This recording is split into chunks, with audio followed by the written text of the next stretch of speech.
안녕하세요. 정치를 쉽게 풉니다. 정치의 십당. 어제 김용남 평택을 후보는 SBS 김태현의 정치쇼 방송에서 민주당스러움에 대해서 말했는데 이게 자살골이었다는 평가를 받고 있습니다. 직접 들어보시겠습니다. 그리고 조국 대표도 이런 얘기 했잖아요. 나 조국이 훨씬 더 민주당 개혁 노선에 부합한다. 이렇게 얘기했는데요.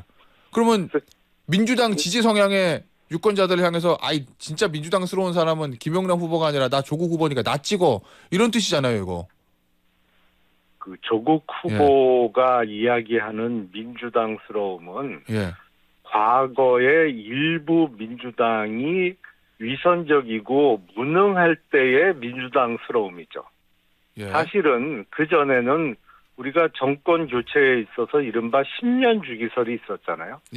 한번 정권을 잡으면 그 당에서 10년을 한다. 그러니까 김대중 대통령, 노무현 대통령 10년 채우고 또 국힘 쪽으로 정권이 넘어갔고 거기서 이명박 박근혜 정부를 거쳐서 문재인 정부가 탄생해서 그때만 해도 이게 10년 주기로 정권이 교체된다는 아주 강력한 통설이 있었는데 이게 깨졌잖아요. 그 깨진 이유가 뭔가요? 사실은 2019년 당시 조국 법무부 장관 후보 지명과 동시에 발생한 이른바 조국 사태, 거기서 드러났던 각종 위선적인 모습이 국민들께 많은 실망을 안겨줬고 또 본인들의 정권이 임명한 검찰총장에 의해서 되치기 당하는 무능한 모습 때문에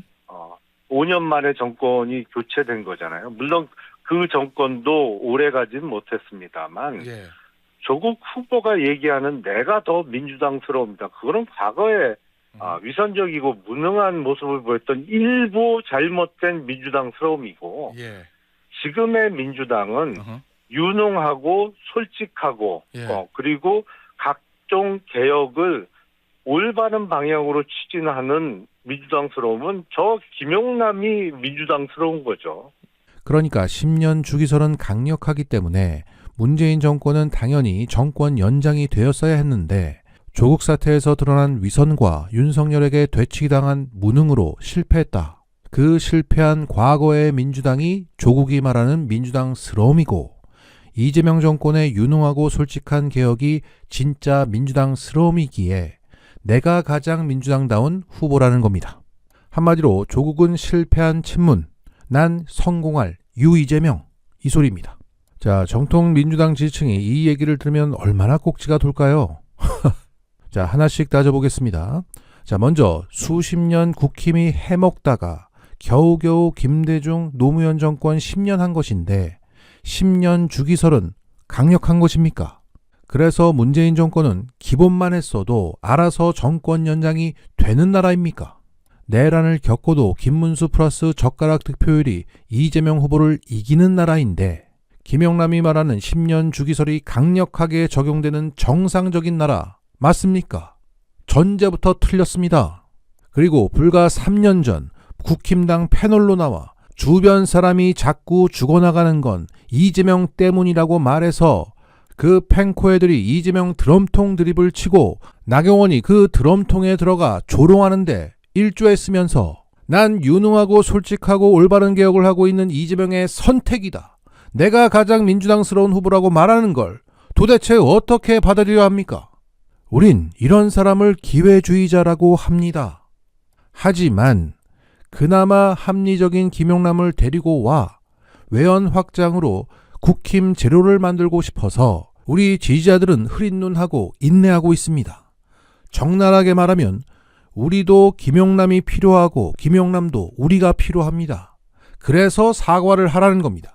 국힘으로 다시 돌아가지 말라고, 국힘으로 가는 다리를 스스로 끊으라고, 함께하고 싶어서 사과를 요구하는 겁니다. 그런데 사과할 용의는 있다고 말하면서 사과를 안 합니다. 대신 계속 거짓말을 하죠.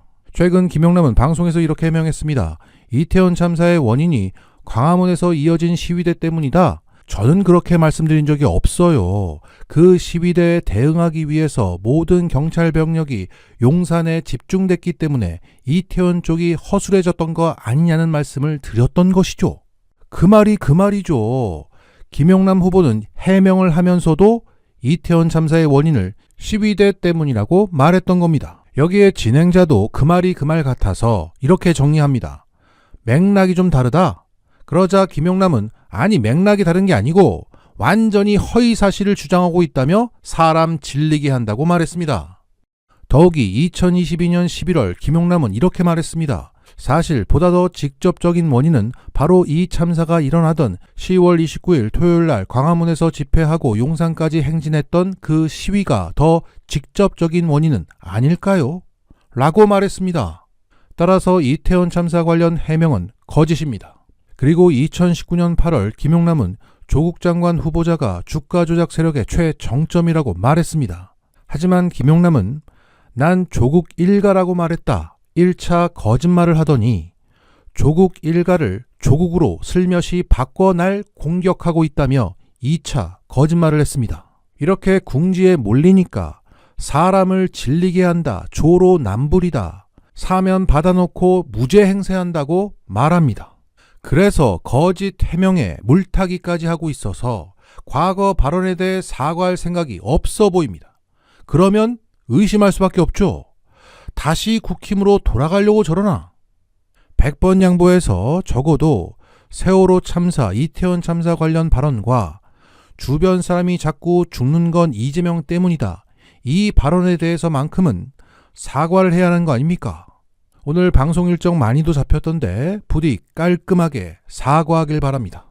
그리고 걱정돼서 하는 얘기인데 조국 사태에서 드러난 위선과 윤석열에게 되치기당한 무능이 민주당스러움이었다는 이 망언을 하고도 민주당에서 살아남을 수 있다고 생각하십니까?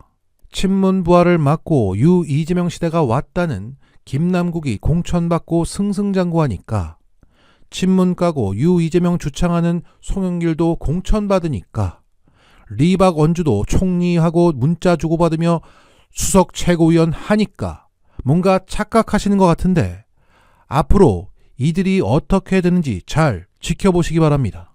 무능하고 위선적인 친문 척결, 뿌리 없는 김용남 의원이 할 소리는 아니라고 봅니다.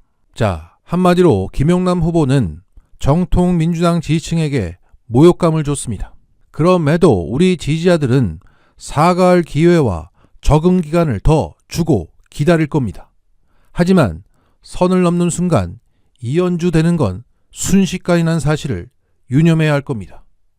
오늘 자살골을 넣었지만 만회골을 기다리겠습니다. 정치10당 구독은 건강입니다. 마치겠습니다.